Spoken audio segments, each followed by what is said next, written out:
karonga te pō, karonga te ao. Ati māma ki eista, ati te mai ki tai, te mauri ota. Whakarongo e te rau, te rei te tupunau, te lau te kāre riki au. I tupu mai e reinga, I tupu mai aro hoki te paritanga. Ka rongo taharaki e riki paroa. Ka inga hau ka tapoko, moi tuturi, moi pepeke, moi tupapau. Ko te rite ia hau, wahau tona e ranga I te ao. He mai roa au nei e kahukake I te wau. Kei e te mātuku e huai nei te repoi.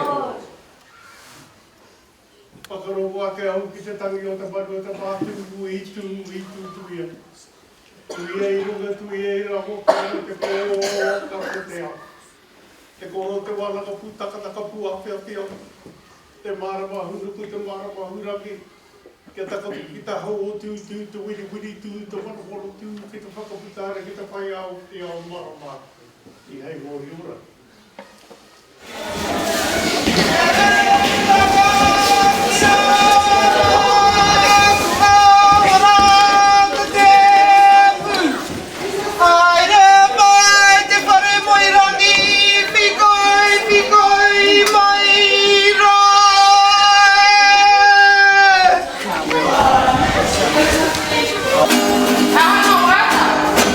Tara ti hei mauri ora e no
rawa ati ki a koutou katoa kua tai mai a tinana. Ahakoa he rangi poiri tēnei. Me mau mahara tōne tātou i ngā wā harikoa ki tētai. Nō reira, nau mau hoki mai, nau mau haere mai ki tō mātou whare, ki tō mātou kaunga. Ki ara miro, nō reira, me karakia tai tātou, mō te kai. Ahua ngā pari kai o te taira.